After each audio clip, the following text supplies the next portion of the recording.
Hey guys, स्वागत है आप सबका मेरा यूट्यूब चैनल जिसका नाम है श्रीजी। आज जिस टॉपिक पर हम बात करने वाले हैं वो है रसशास्त्र का टॉपिक, यानी कि रसशास्त्र का क्वेश्चन पेपर। तो रसशास्त्र के क्वेश्चन पेपर में हम क्या बात करेंगे, सिर्फ 3 मार्क्स वाले और 5 मार्क्स वाले क्वेश्चन की बात करेंगे, क्योंकि 15 मार्क्स वाले क्वेश्चन में या 10 मार्क्स वाले क्वेश्चन में हमें उनकी पूरी डिटेल देनी होगी। ठीक है, तो फिर नेक्स्ट टॉपिक से शुरू करते हैं। पहला क्वेश्चन जो है वो है औपाधिक दोष। ठीक है, औपाधिक दोष। औपाधिक दोष, पहली बात, पारद क्या होता है? पारद होता है मरकरी। तो औपाधिक दोष ऑफ पारद पूछा है। तो औपाधिक दोष कौन कौन से हैं? औपाधिक दोष होते हैं हमारे 5 प्रकार के होते हैं, भूमिज, गिरिज, वारिज। पहली बात, दोष कितनी प्रकार के होते हैं पारद के? पारद के 3 दोष होते हैं, नैसर्गिक, यौगिक और औपाधिक। नैसर्गिक दोष 3 प्रकार के होते हैं, विष, बाहिर और मल। यौगिक दोष 2 प्रकार के होते हैं, नागज और वंगज। और औपाधिक दोष 5 प्रकार के होते हैं। कौन से? भूमिज, गिरिज, वारिज, नागज, वंगज। ठीक है, 5 प्रकार के उसमें सप्तकंचुक होते हैं। भूमिज का है परपटी, गिरी का है पाटनी, वारिज का है बेदी, नागज का है द्रावी, मलकारी और वंगज का है अंतकारी, ध्वांशी है। आयुर्वेद प्रकाश ने 12 प्रकार के और के दोषों को स्वीकार करा है, पर इसके साथ साथ इन्होंने महादोषों को भी निम्न रूप से बताया है। कौन कौन से हैं वो? नाग, वंग, मल, बहिर, चापल्य, विष, गिरी, असह्यग्नि। ठीक है, नेक्स्ट जो है वो आपका है टाइप्स ऑफ खल्वयंत्र। खल्वयंत्र कितने प्रकार के होते हैं आपके? खल्वयंत्र 3 प्रकार के बताए हैं, द्रोणाकार यंत्र, वर्तुल खल्व और तप्त खल्व। इसमें हर खल्व का थोड़ा सा बताएंगे कि खल्व क्या होता है। तो खल्व के निर्माण के लिए हम नीले या श्याम वर्ण का स्निग्ध, दृढ़ एवं भारी पत्थर का चयन करना चाहिए। इसकी लंबाई कितनी होनी चाहिए खल्व यंत्र की? 16 अंगुल ऊंचा, 9 अंगुल चौड़ा, 24 अंगुल लंबा, 12 अंगुल मूसल होनी चाहिए। उसके बाद 20 अंगुल लंबा और 10 अंगुल ऊंचा जो हमारा खल्वयंत्र होता है वो कैसा होता है? श्रेष्ठ बताया है। ठीक है, अब अर्धचंद्राकार या द्रोणाचार जो हमारा खल्व है वो कैसा होता है? ज़्यादा एक्सेप्टेबल है, श्रेष्ठ माना जाता है ये खल्व। ठीक है, उसके बाद वर्तुल खल्व और उसके बाद क्या आता है आपका? तप्त खल्व। अर्धचंद्राकार खल्व की जो ऊंचाई होती है वो 10 अंगुल है, लंबाई जो होती है वो 16 अंगुल है, चौड़ाई 10 अंगुल है और गहराई 8 अंगुल है। पली की मोटाई 8 अंगुल है, मूसली की 12 अंगुल लंबी होती है और बाह्य परिधि 12 अंगुल होती है।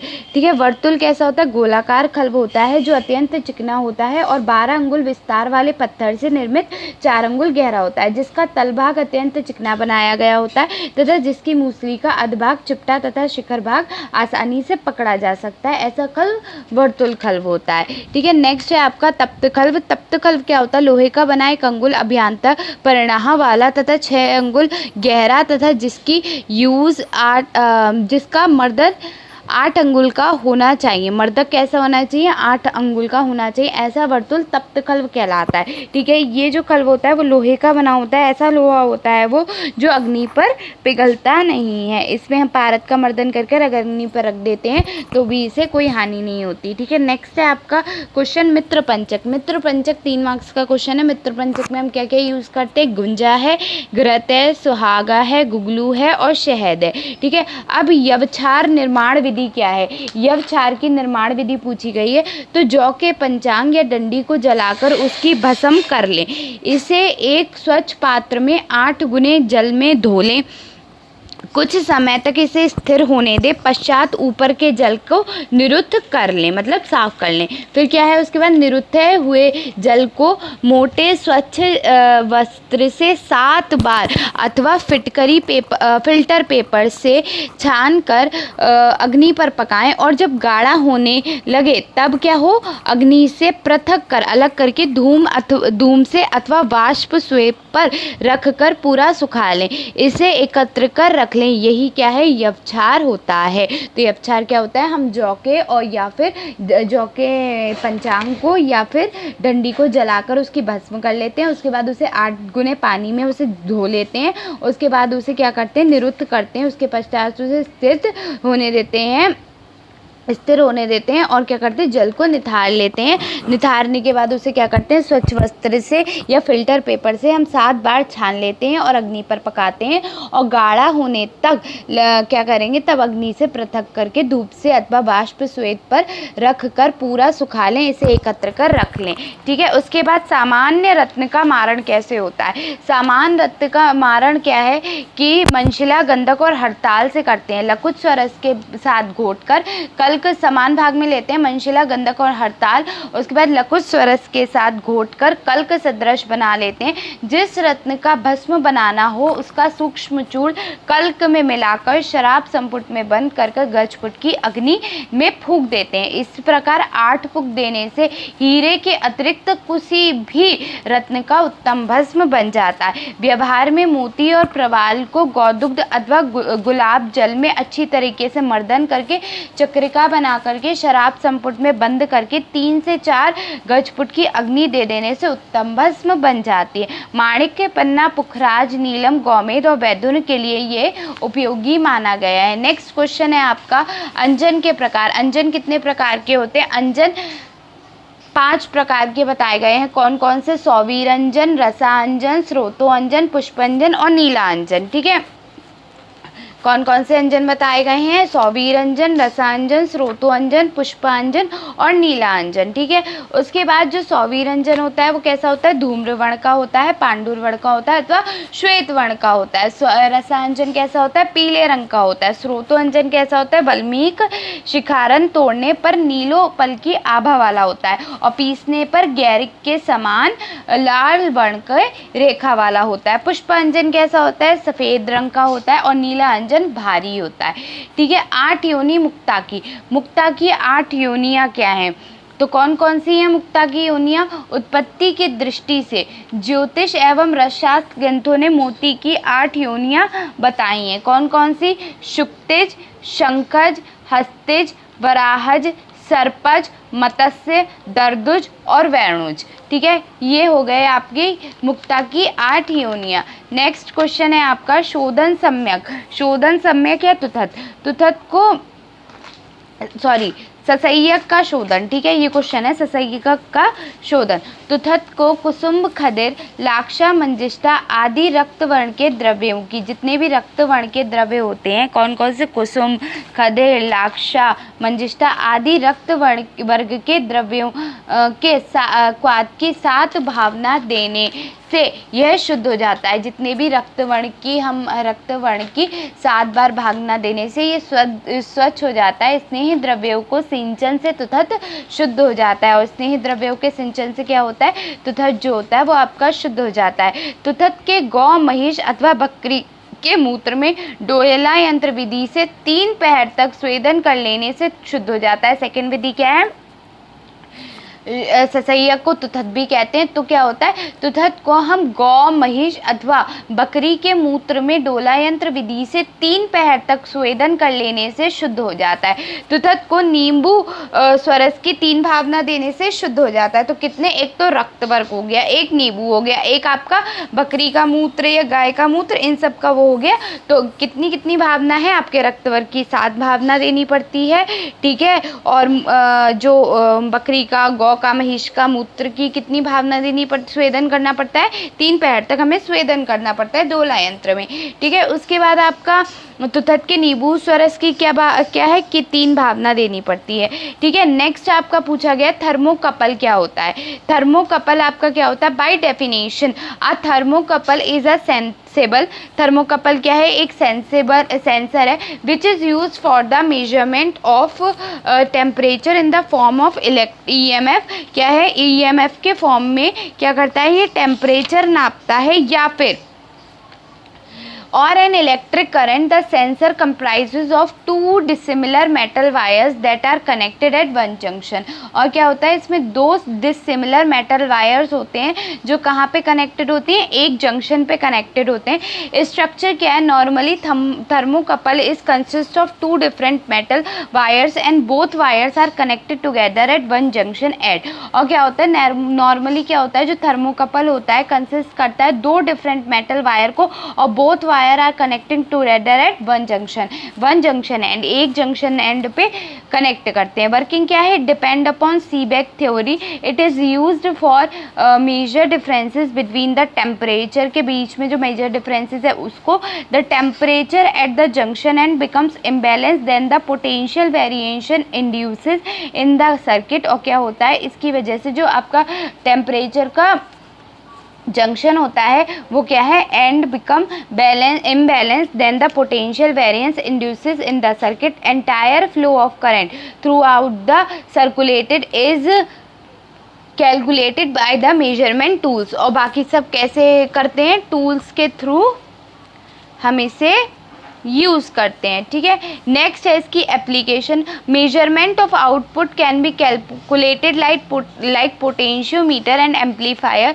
एप्लीकेशन है कि thermocouple are use as temperature sensor in the thermostat in various plants, ठीक है, कई सारे प्लांट्स में ये यूज़ किया जाता है, ठीक है। अच्छा, थर्मोकपल है किसकी जगह,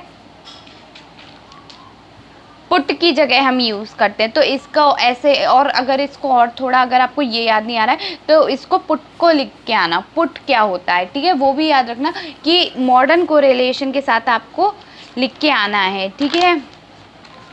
अब जैसे यहाँ अंजन के प्रकार पूछे हैं, अंजन के प्रकार में आपने अंजन के प्रकार बताए केवल, लेकिन उसमें अंजन की भी डेफिनेशन लिखाना, ठीक है, अंजन को थोड़ा सा परिभाषा लिख के उसको डिफाइन कर देना, उसको इंग्लिश में क्या कहते हैं उसके, तो नंबर मिल जाते हैं पूरे, ठीक है। 3 मार्क्स का ये क्वेश्चन है, ठीक है। अब और नेक्स्ट देखते हैं कस्तूरी। कस्तूरी क्या होता है, मृगनाभि होता है, मृगभेद होता है, ठीक है, मस्क होता है, मॉस्कस होता है, ठीक है, और क्या होता है, मस्क कस मॉस्कीफेरस होता है, ठीक है। अब जो नेक्स्ट है वो क्वेश्चन है कस्तूरी क्या है, व्हाट इज़ कस्तूरी। तो कस्तूरी क्या है, कस्तूरी का जो पर्याय है वो है मृगनाभि और मृगभेद, ठीक है, मस्क कहते हैं इसे या फिर मॉस्किस मस्कीफेरस कहते हैं, ठीक है। नर कस्तूरी मृग सुंदर मनोहर कहाँ से प्राप्त होता है, तो जो नर कस्तूरी होता है वो मृग होता है, सुंदर मनोहर होता है, उसके लिंग इंद्रिय के पास एक कस्तूरी कोष्ठ होता है, उससे कस्तूरी का स्राव होता है। कस्तूरी कोष्ठ निकालकर उसे सुखाकर उसे खुरचकर अलग कर दिया जाता है। कस्तूरी के भेद 3 होते हैं, कौन कौन से होते हैं, कामरूपी, नेपाली और कश्मीरी। कामरूपी जो होता है वो असम में कृष्ण वर्ण का सर्वश्रेष्ठ होता है, नेपाली जो होता है वो नेपाल में होता है, नील वर्ण का होता है जो मध्यम होता है, और जो आपका कश्मीरी होता है वो कश्मीर में होता है, कपिल वर्ण का होता है, ठीक है। नेक्स्ट देखो इसका क्या है कि केमिकल कंस्टिट्यूशन है इसका, ये कंपोजिशन क्लोस्ट्रेन, अमोनियम, फैट, कॉरेक्स, जेलेटिन, एल्बुमियम, कलरलेस ऑयल होता है, ठीक है। डोज क्या होती है 62 mg से 125 mg तक होती है। वात कर्म क्या है, गुण कर्म सॉरी, कव्वात हर है, विषहर है, वेदना स्थापन है, शुक्रल है, श्वासहर है, आक्षेप हर है। योग क्या है, कस्तूरी, भैरव रस, भ्रंग, मादसव रस और माकुति और चतुर्भुज रस, ठीक है। अब क्या है, शॉर्ट नोट ऑन भस्म परीक्षा। अब भस्म परीक्षा पे शॉर्ट नोट है, भस्म परीक्षा अपुनर्भव। अपुनर्भव का मतलब होता है जो धातु रूप में पुनः न आ सके। अवामी यानी कि भस्म खाने से वमन ना हो, वारी तरी जो पानी पे डाले और तैरने लगे। वर्ण कैसे होते हैं, सभी भस्मों का कोई अलग अलग वर्ण होता है। निरुद्ध कैसा होता है, फिर भी धातु रूप में उठना, मतलब दोबारा से अपने पूर्व स्वरूप में वापस ना आना। निश्चंद्र क्या होता है कि उसमें चंद्र मतलब उसमें चमक बाकी ना रहे, अर्थात जो चमक रही तो, ठीक है। नेक्स्ट क्या होता है कि निर्धूम। निर्धूम का मतलब होता है कि भस्मों को निर्धूम अग्नि पर डालने से धुआं नहीं होता, मतलब उसे अगर हमने किसी निर्धूम अग्नि पर डाला है तो धुआं नहीं होगा। निस्वाद, उसमें कोई स्वाद नहीं होता, ठीक है। शिलक्षण, अत्यंत चिकनी होती है। मृदु, बहुत मुलायम होती है। लघु, बहुत हल्की होती है। रेखापूर्ण, तर्जनी और अंगुष्ठ के बीच में अगर हम इसे रगड़ते हैं तो आपकी ये रेखाएं जो होती हैं अंगुली में वो बढ़ जाती हैं, ठीक है, इसीलिए इसे रेखापूर्ण कहते हैं। सूक्ष्म, अत्यंत महीन होती है। द्रांतैचक यानी कि यदि भस्मों को मुख में रखकर दांतों से पीसेंगे तो कैसी आवाज़ होगी, कचकच की आवाज़ होगी, ठीक है। अम्ल, ताम्र भस्म की ये मुख्य परीक्षा है। और अमृतीकरण ये किसका है, अभ्रक और ताम्र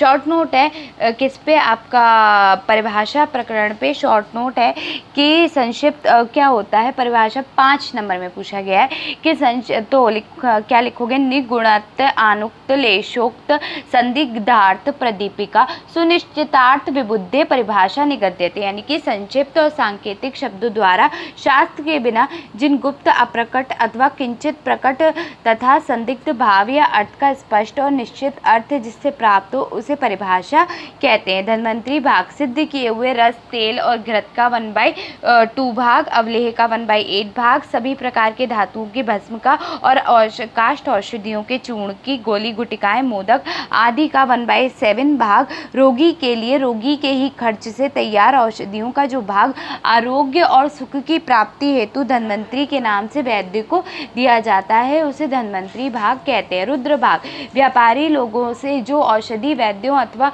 रोगियों के द्वारा खरीदी जाती हैं उनके मूल्य का 11वां भाग व्यापारी को वैद्य को देना पड़ता है। वो जो 11वां भाग दे रहा है उस औषधियों के मूल का इस 11वें भाग को रुद्र भाग कहते हैं। विश्वघाती वैद्य कौन सा होता है, जो चिकित्सक व्यापारी से लोभवश अधिक रुद्र भाग वसूल कर रोगी को खराब औषधियाँ दिलवा देता है उसे विश्वघाती वैद्य कहते हैं। ठीक है, नेक्स्ट देखो, आपके कुछ वर्ण हैं उनको भी डिस्क्राइब कर देना है यहाँ क्या क्या। जैसे लवण पंचक, क्या लवण पंचक में क्या आएंगे, 5 प्रकार के लवण आएंगे। कौन कौन से, सैंधव लवण, सामुद्रक लवण, भिंड लवण, सौविरचा लवण और रोमक लवण। चुलिका लवण को गिन लेने से षड लवण हो जाते हैं। ठीक है, उसके बाद लवण त्रिक कौन से होते हैं, सैंधव लवण, रूचक यानी कि नवसादर और भिंड लवण। लवण त्रय नाम से कहा जाता है।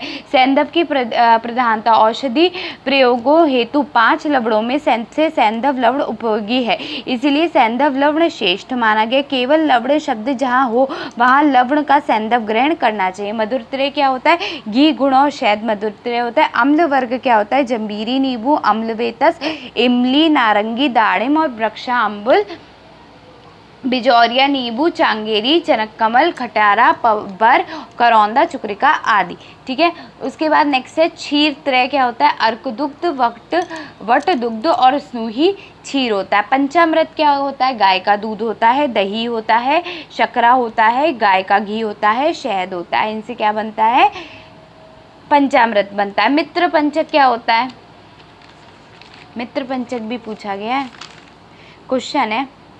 और पंचमृतिका भी, मित्र पंचक क्वेश्चन पूछा गया है। मित्र पंचक क्या होता है, मित्र पंचक जो होता है वो होता है आपका गैरिक। ठीक है, मित्र पंचक देखो, गुंजा होता है, घृत होता है, सुहागा होता है, गुगलू होता है और शहद होता है। पंचमृतिका, मित्र पंचक तो गुगलू, शहद, सुहागा और क्या था, गुगलू, शहद, सुहागा, गुंजा और घृत। ठीक है, गुगलू, शहद, सुहागा, गुंजा और घृत ये होता है। ठीक है, लेकिन आपका मित्र पंचमृतिका क्या होता है, पंचमृतिका अलग है, मित्र पंचक अलग है। पंचमृतिका में आता है ईंट का चूर्ण आता है, घर की राख आती है। ठीक है, नेक्स्ट है कि वल्मीक आता है यानी कि दीमक आता है, मिट्टी आती है, गैरिक आता है और नमक आता है। पंचमृतिका में गैरिक आता है। ठीक है, उसके बाद पंचगव्य क्या है, गाय का दूध, दही, गाय का मूत्र, घृत और गोबर। ठीक है, ये द्रावक गण क्या है, गुंजा, शहद, गुड़, घृत, सुहागा, गुगलू। थोड़ा थोड़ा सा हम भावना, कंजली, रसपंख और रसपिष्टी, अब बस इतना लिखाना। मारण, धालन हिंदी में ही लिखाना, आवाप, निर्वाप, शोधन ये सब लिखाना, बस हो जाएगा। ठीक है, इतना ही लिख के आना, इसके अलावा कुछ मत लिख के आना। नेक्स्ट क्वेश्चन है आपका, हिंगुलोत्थ पारद निर्माण कैसे होता है, हिंगुल से पारद का निर्माण कैसे होता है। तो हिंगुल पारद का प्रधान खनिज है। ठीक है, हिंगुल से प्राप्त पारद सर्वथा शुद्ध, सप्तकंचुक आदि दोषों से रहित तथा सम गुण गंधक जीर्ण पारद के समान होता है। अतः संस्कारित गंधक पारद के अभाव में हिंगुल से निष्कासित पारद का उपयोग श्रेयकर होता है। हिंगुल से पारद प्राप्त करने के लिए ऊर्ध्वपातन की क्रिया, अधपातन की क्रिया या फिर त्रियकपातन की क्रिया की जाती है। अधपातन की क्रिया कैसे होती है कि इस विधि में अदरक या नींबू के स्वरस से मर्दन कर हिंगुल का यंत्र के ऊपर वाले यंत्र पात्र के अतिरिक्त तल में लेप कर सुखा लिया जाता है। अब इसे एक जल से भरकर जो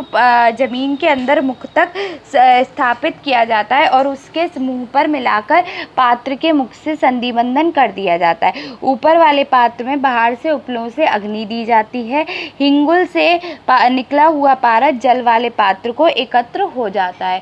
ठीक है, नेक्स्ट क्या है आपका त्रियकपातन। इस विधि में अदरक अथवा नींबू से स्वरस से भावित हिंगुल चूर्ण को त्रियकपातन यंत्र के पात्र में डालकर त्रियकपातन विधि से पारद प्राप्त किया जाता है। नाद यंत्र विधि से इस विधि में हिंगुल चूर्ण को एक चौड़े कपड़े पर पतले स्तर में फैलाकर लपेटकर वर्ती अथवा पोटली बना ली जाती है। इस पोटली को एक टिन पर रखें और निर्धूम अंगारे पर रख ऊपर से थोड़ा सा केरोसिन का तेल डालकर अग्नि प्रज्वलन का तेल डालकर उसको चारों ओर से 3-4 ईंट रखकर उसके ऊपर नाद उलटकर रख देते हैं।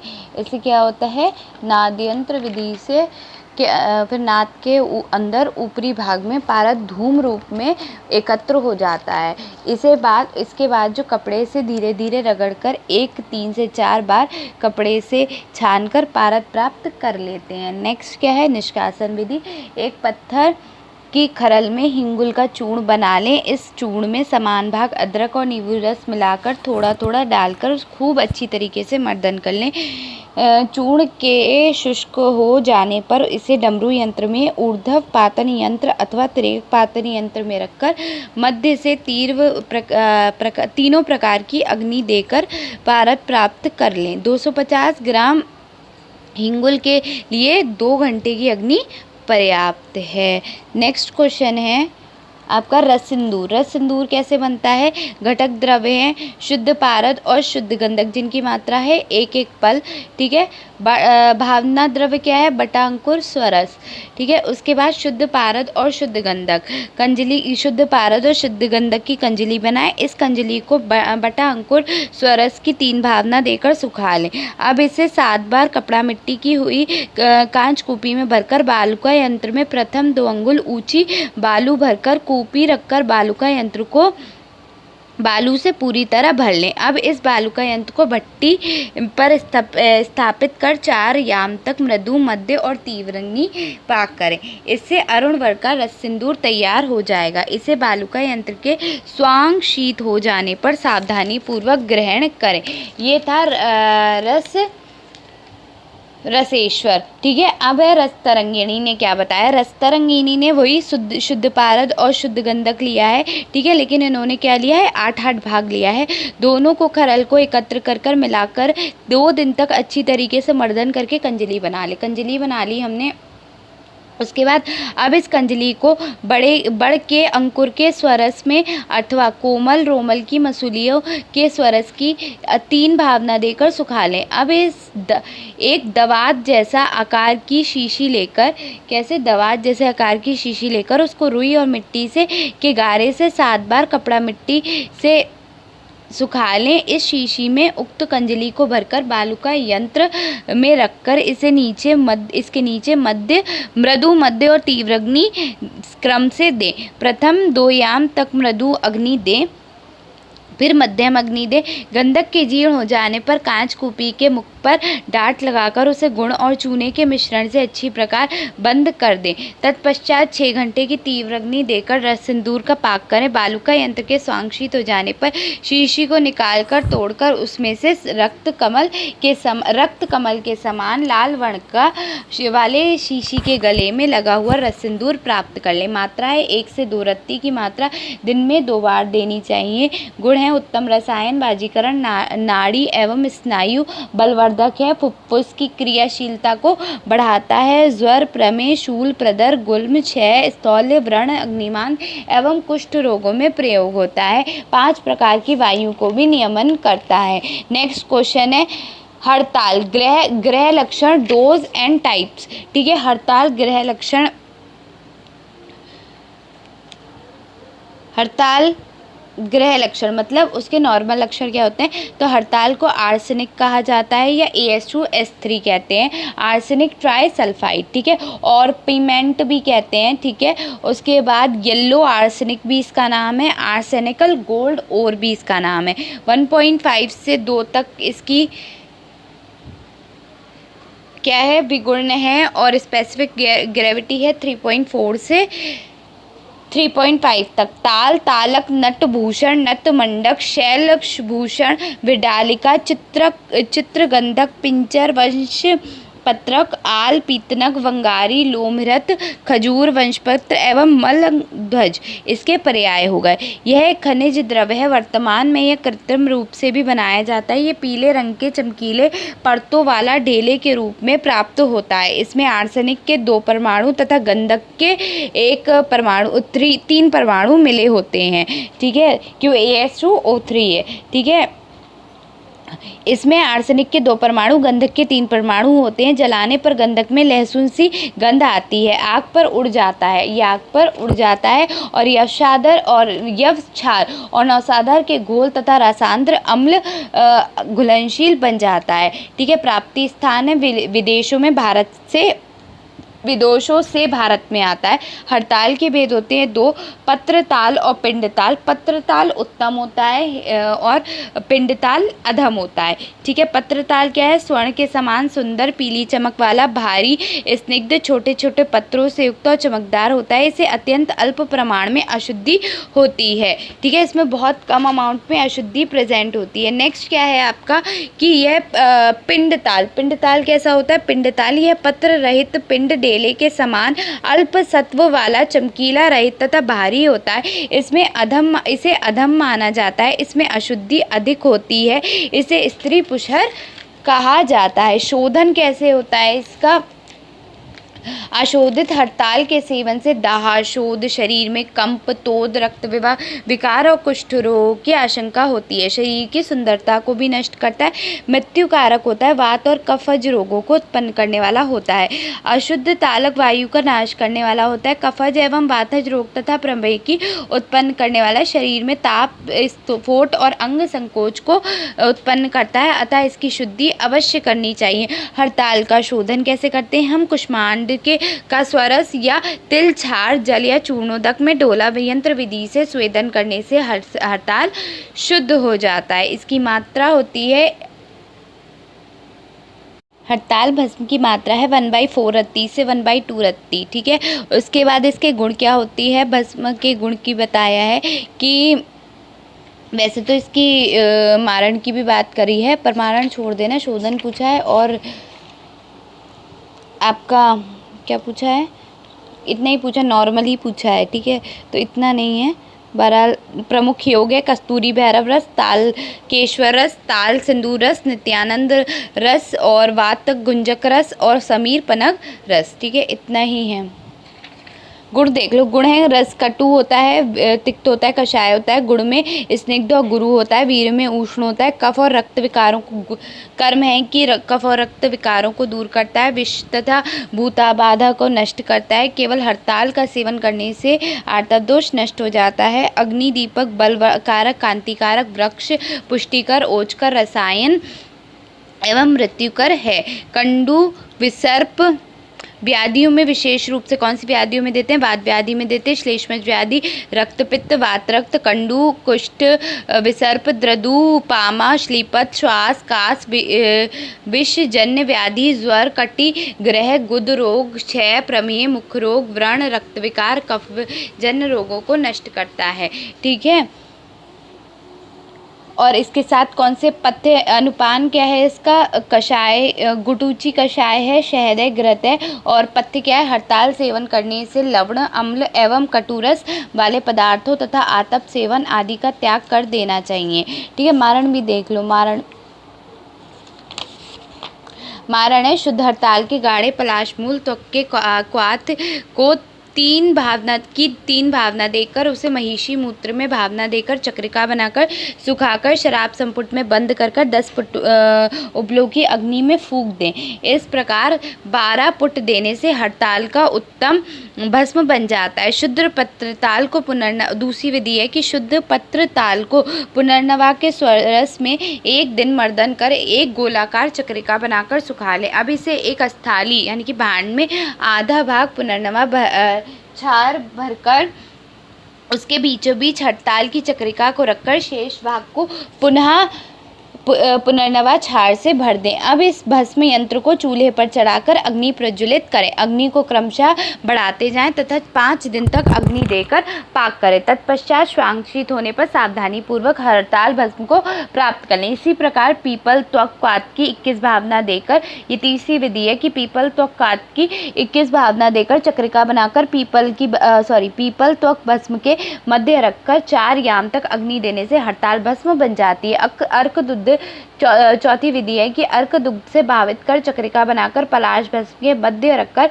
भस्म यंत्र विधि से 4 याम तक पाक करने से हड़ताल का भस्म बन जाता है। शुद्ध हड़ताल के समान भाग शुक्ति भस्म लेकर कुमारी स्वरस की भावना देकर चक्रिका बनाकर सुखाकर और शराब संपुट में बंद कर लघु पट की अग्नि देने से हड़ताल की भस्म बन जाती है। अगर हमें हड़ताल की भस्म की परीक्षा करनी हो तो कैसे करेंगे कि अग्नि में डालकर यदि उसमें से कोई धुआं ना निकले तो वो भस्म बन गई, ऐसा जानना चाहिए। धुआं निकलने पर ठीक से मारण नहीं हुआ है ये समझना चाहिए, ठीक है। उसके बाद आपका अब इसमें कुछ रह गया, हड़ताल के सेवन के उत्पन्न विकार की शांति कैसे होगी। अगर हड़ताल के सेवन से उत्पन्न कोई विकार हो गया है तो उसकी शांति होती है।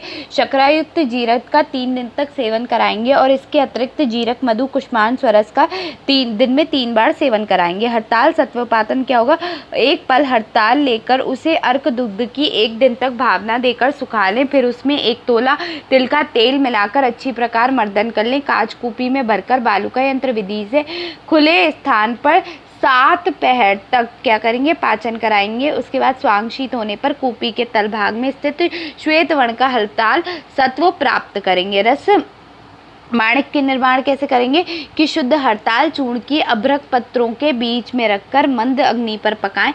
हड़ताल का वर्ण गाढ़ा रक्त वर्ण का हो जाए पर अग्नि के पृथक कर स्वांगशीत होने दे। पश्चात उसे क्या करेंगे, सावधानी पूर्वक कहाँ से निकालेंगे, सावधानी पूर्वक रस माणिक के प्राप्त कर लेंगे। शुद्ध हड़ताल का पूर्ण द्रवित होकर गाढ़ा लाल वर्ण के पत्र सदृश बन जाता है, जिसे अभ्रक पत्र के बीच से सावधानी पूर्वक प्राप्त कर लेना चाहिए। इस रसमाणिक का उपयोग जहाँ जहाँ हड़ताल का उपयोग अपेक्षित हो वहाँ करना चाहिए। तो ये हड़ताल का सत्वपातन, ठीक है। नेक्स्ट क्वेश्चन है मृगशृंग। अब हम बात कर रहे हैं मृगशृंग की। मृगशृंग को हम क्या कहते हैं, हार्ट्स हॉर्न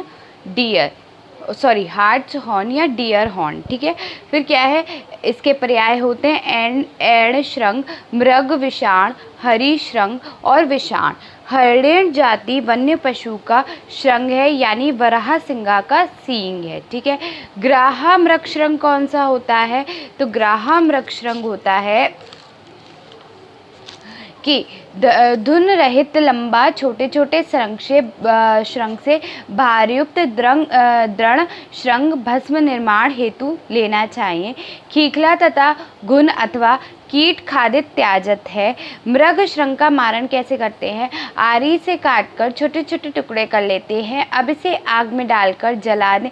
अच्छी तरह जल जाने पर इसे खरल में डालकर सूक्ष्म चूर्ण कर लें तथा अर्क दुग्ध की भावना देकर चक्रिका बनाकर सुखाकर शराब संपुट में बंद कर गजपुट की अग्नि में फूंक दें। इस प्रकार अर्क दुग्ध की भावना देने से भस्म का वर्ण काला हो जाएगा। मृग श्रृंग को खुली हवा में अच्छी प्रकार जलाकर कुमारी स्वरस की भावना देते हुए 4 से 5 गजपुट की अग्नि देने से मृगशृंग की श्वेत भस्म बन जाती है। मात्रा क्या है, 1 से 2 रत्ती तक। अनुपान क्या है, शहद घी दुग्ध नवनीत आदि। गुण कर्म क्या है, हिरच्छल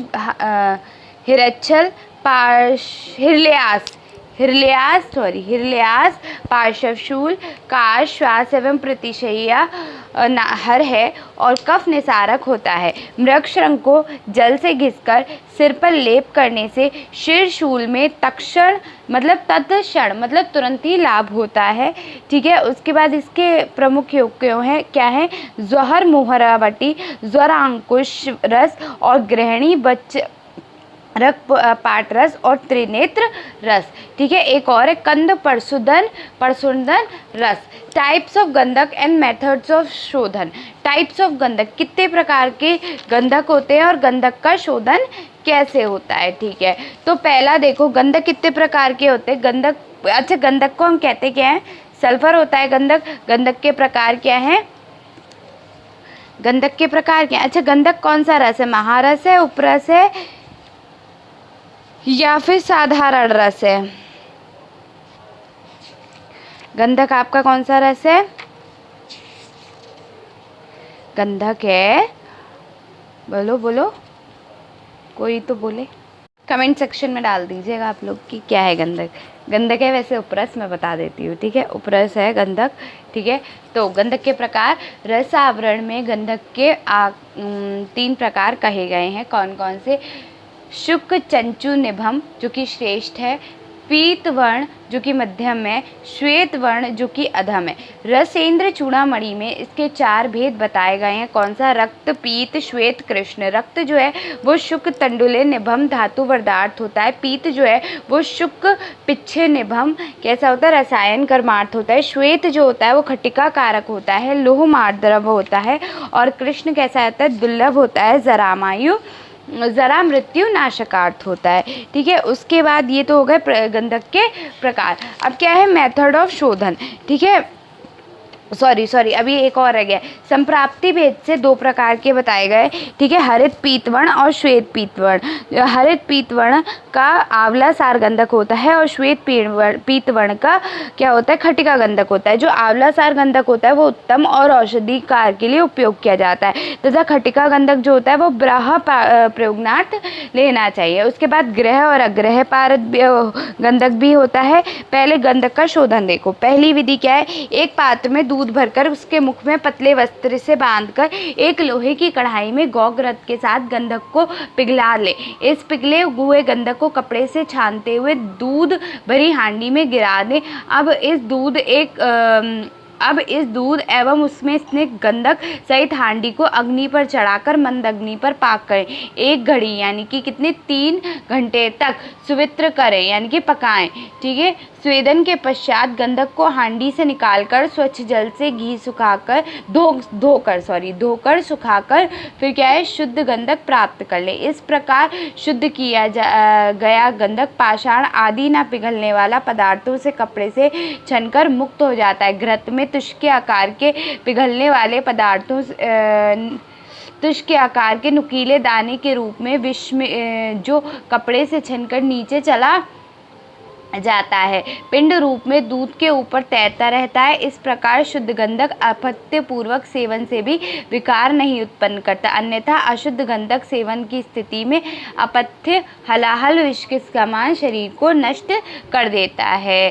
ठीक है, अच्छा शोधन दूसरी विधि क्या है? गंधक को पहले इस शोधन से लाभ क्या होता है? तो ना पिघलने वाले कंकड़ पत्थर बालू आदि कपड़े से छनकर गंधक से अलग हो जाते हैं। घृत विलय पदार्थ घृत में घुलकर रह जाते हैं यानी कि स्नेह में घुल जाते हैं। ताप एवं स्नेह से बचे द्रव्य दुग्ध के जलीयांश में विलीन होकर गंधक से अलग हो जाते हैं। इस विधि के लिए कम से कम चतुर्थांश घृत अवश्य लें। दूसरी विधि क्या है? गंधक को द्रवित करके भृंगराज स्वरस में से गिराकर तत्पश्चात उसे रस में आधे घंटे तक स्वेदन कर लेने से गंधक शुद्ध हो जाता है। ऐसा 7 बार करना चाहिए। कितनी बार करना चाहिए? 7 बार करना चाहिए। ठीक है, इस विधि में भृंगराज स्वरस युक्त पात्र के मुख पर कपड़ा बांधकर द्रवित गंधक छानते हुए पात्र में गिराना चाहिए। नेक्स्ट है तीसरी विधि, ठीक है, 3 प्रकार से बताया गया है इसे।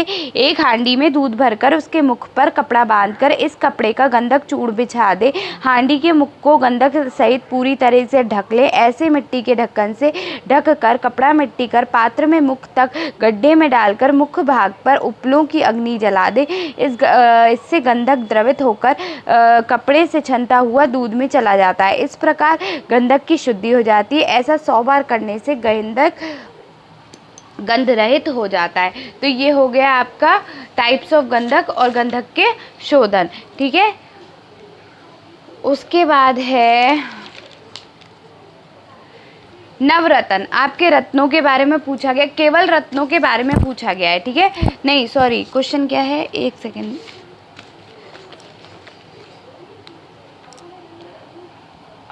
रत्नों के बारे में पूछा गया है। 9 रत्न बताओ कौन से होते हैं, ठीक है। नवरत्न, मेंशन नवरत्न। तो 9 प्रकार के रत्न होते हैं। कैसे कैसे? माणिक्य, मुक्ता, प्रवाल, ताक्षर, पुष्पराज यानी कि पुखराज भी होता है, वज्र, इंद्रनील, गौमेद, वेंडर, ठीक है। क्या क्या है? माणिक्य, मुक्ता, प्रवाल, ताक्षर, पुष्पराज यानी कि पुखराज, वज्र, इंद्रनील, गौमेद और वेंडर। तो इसके हिसाब से आपके वो क्या है, ग्रह कौन सा है? सूर्य। देखो लाइन से मैंने बताया, माणिक्य, मुक्ता, प्रवाल, ताक्षर यानी कि मरकत, पुखराज यानी कि पुष्पराज, वज्र यानी कि हीरा, इंद्रनील, गौमेद, वेंगर, ठीक है। उसके बाद इनका हिंदी नेम भी दे रखा है। माणिक्य को माणिक कहते हैं, मुक्ता को मोती कहते हैं, प्रवाल को मूंगा कहते हैं, ताक्षर को पन्ना कहते हैं, पुखराज को पुष्पराज को पुखराज कहते हैं, वज्र को हीरा कहते हैं, इंद्रनील को नीलम कहते हैं, गौमेद को क्या कहते हैं? गौमेदी कहते हैं, और वेंडर को लहसुनिया कहते हैं। इनके इंग्लिश नेम क्या है? Ruby, pearl, coral, emerald, topaz, diamond, sapphire, zircon या हेसोनाइट, या फिर क्या है? Cat's eye. Last one is cat's eye. उसके बाद इनके ग्रह भी उस हिसाब से होंगे, सूर्य, चंद्र, मंगल, बुध, गुरु, शुक्र, शनि, राहु, केतु। तो ये 9 रत्न 9 ग्रहों के हिसाब से हो गए, ठीक है। इतना ही लिख के आना है, ठीक है। 9 रत्न आए तो इतना ही लिख के आना काफ़ी है, ठीक है। उसके बाद शोधन मारण ऑफ मुक्ता। पर्ल का शोधन और मारण कैसे होता है? क्या पूछा है? पर्ल का शोधन और मारण। पर्ल होता क्या है? पर्ल क्या है? मुक्ता क्या है आपका? पर्ल का शोधन मारण है। तो पर्ल क्या है आपका? पर्ल तो हमारा पढ़ा था, हीरा मोती होता है, हीरा नहीं सॉरी मोती होता है, ठीक है। तो पर्ल है मोती, इंपॉर्टेंट है ये। मोती का फॉर्मूला CaCO3 होता है, ठीक है। पर्याय क्या क्या है आपके? मुक्ताफल, मास्तेव या फिर शुक्रज, शाक्तिक, शशिरत्न, शशिप्रिय, अम्बसार। कौन से ग्रह का वो है? चंद्र का है, ठीक है। चंद्र का है। कहाँ से उत्पन्न होता है? सीप से उत्पन्न होता है, ठीक है। और अब तो इसकी खेती भी की जाती है, ठीक है। 2 तरीके हो गए। उसके बाद अब है इसमें आपका भेद, ठीक है। भेद तो पता है, भेद वैसे इसमें शोधन और मारण पूछा है, 5 नंबर का क्वेश्चन है ये, तो इसमें ये लिखना पड़ेगा। शुक्तिज है, शंकज है, हस्तिज है, वराहज है, सर्पप है, मत्स्य है, दुर्दज है और वेरुड़ज है। ये 8 तरीके के क्या है आपके मुक्ता है, ठीक है। नेक्स्ट है आपका प्राकृत और कृत्रिम। प्राकृत क्या है? जो आपका सीप से निकलता है। कृत्रिम क्या है? जो आपकी खेती होती है वो, ठीक है।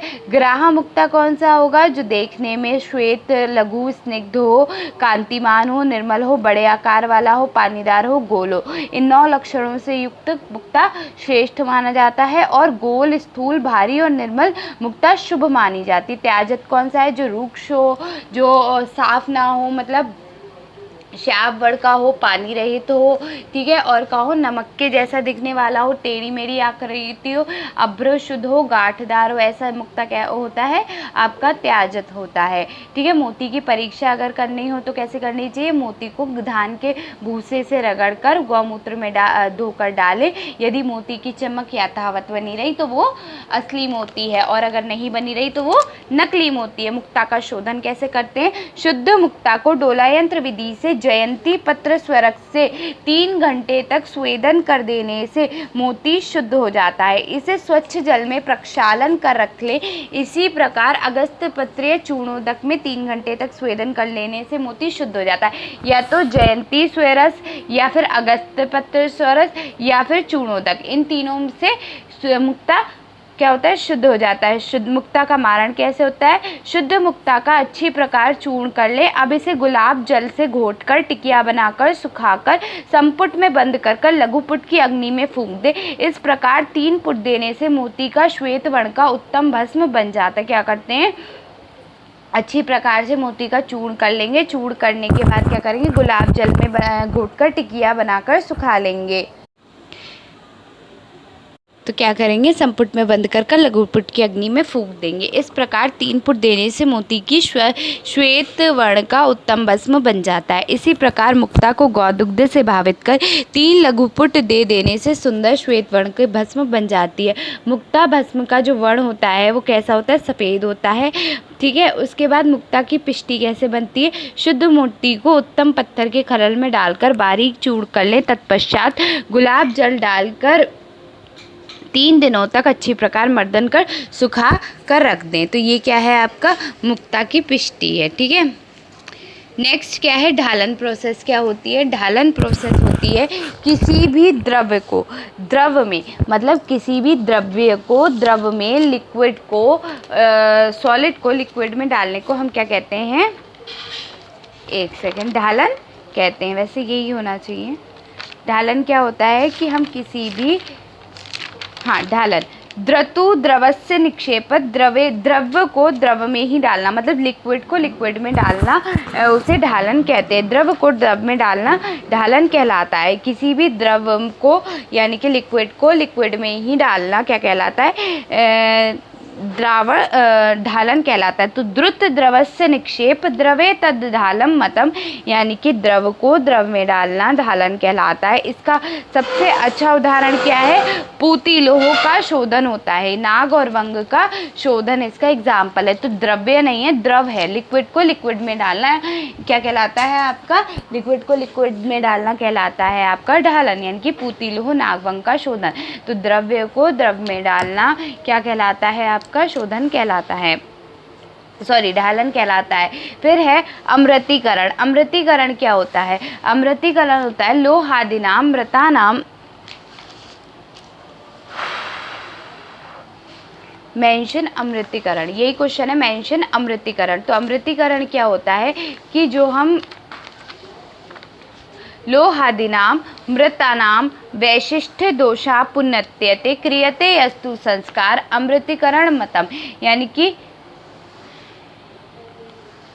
लोह अभ्रक ताम्र आदि को मारण करने के पश्चात जो दोष अवशिष्ट रह जाते हैं उसे दूर करने के लिए जो संस्कार किया जाता है उसे क्या कहते हैं, अमृतीकरण कहते हैं। अरुण भस्म नस्तु पुनर्मृति अमृतीकरणे गुण वृद्धि वर्णहानिश्च भवन्ति। अमृतीकरण करने से भस्म में गुण की वृद्धि एवं वर्ण की हानि हो जाती है। भस्म में अमृत की कामना करना ही अमृतीकरण है।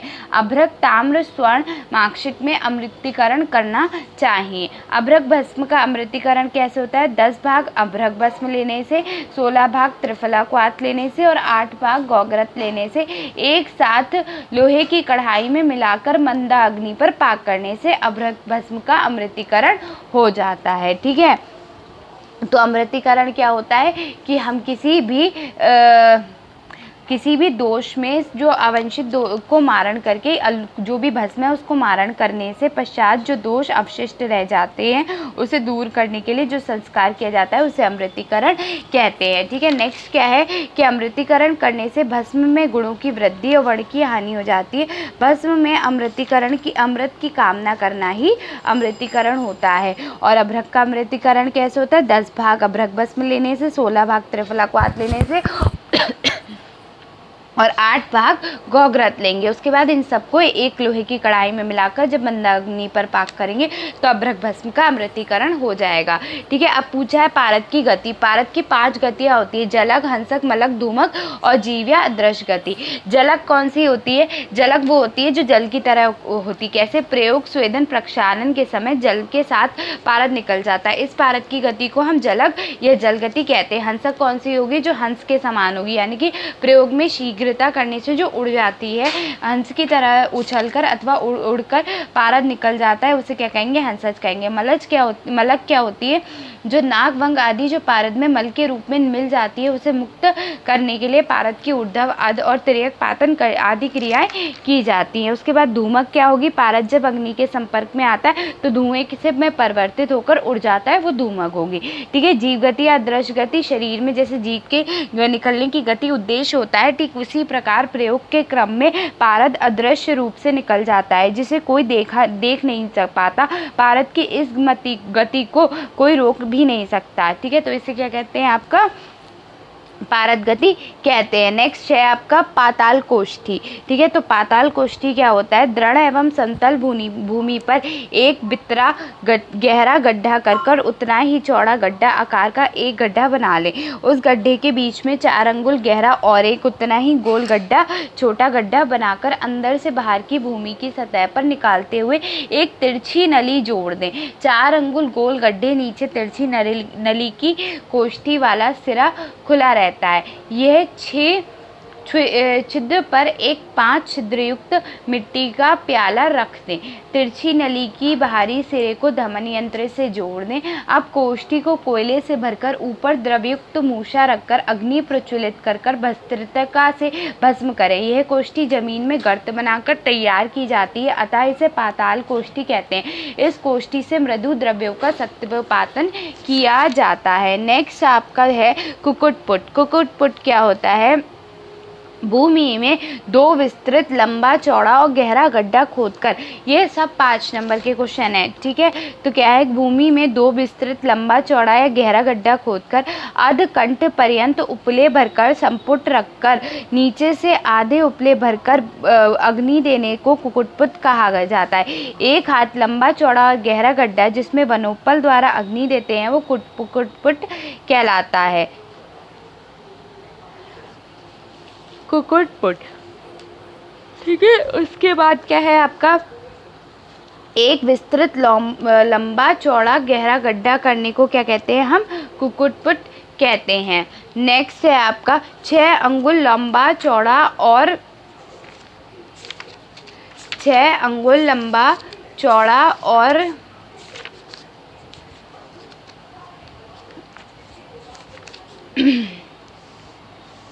6 अंगुल लंबा चौड़ा और गहरे गड्ढे में उपलों द्वारा दी जाने वाली अग्नि को हम क्या कहते हैं? कुक्कुटपुट कहते हैं। ठीक है।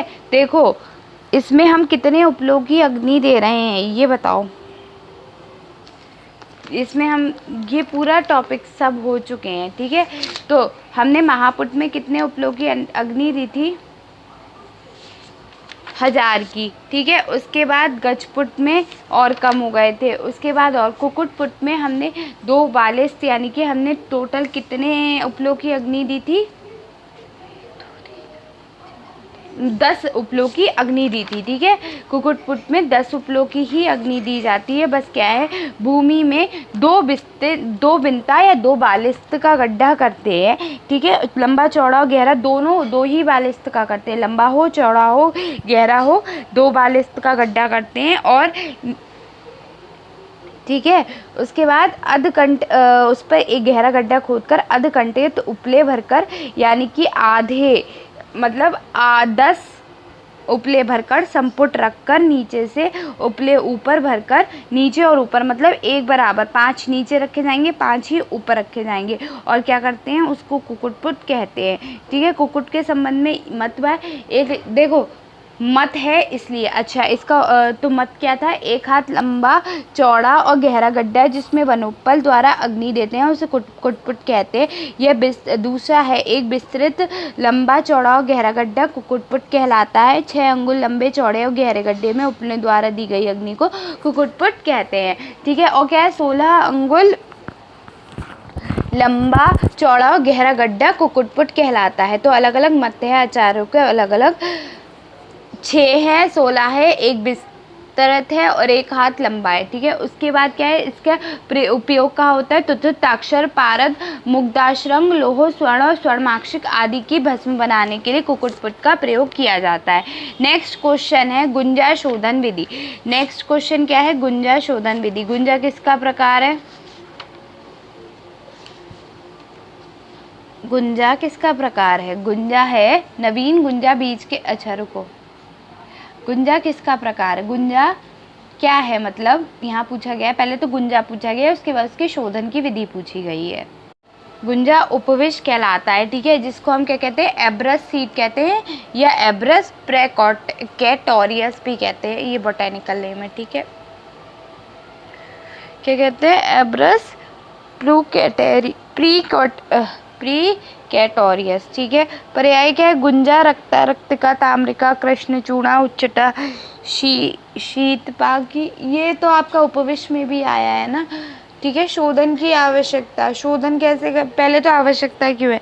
अशुद्ध गुंजा बीज के अधिक मात्रा में सेवन करने से वमन हो जाता है और अतः शोधन करके ही उपयोग में लेना चाहिए। गुंजा बीज का शोधन कैसे करेंगे? नवीन गुंजा बीज के मोटे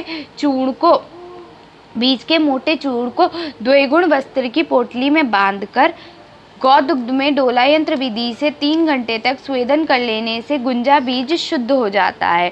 गुंजा बीज को डोला यंत्र विधि से कांची में 1 पहर तक स्वेदन कर लेने से क्या हो जाता है? शुद्ध हो जाता है। तो ये हो गया गुंजा बीज का शोधन, ठीक है। उसके बाद ये 3 नंबर का क्वेश्चन पूछा गया है, ठीक है। उसके बाद मूषा का पर्याय, मूषा का पर्याय क्या है?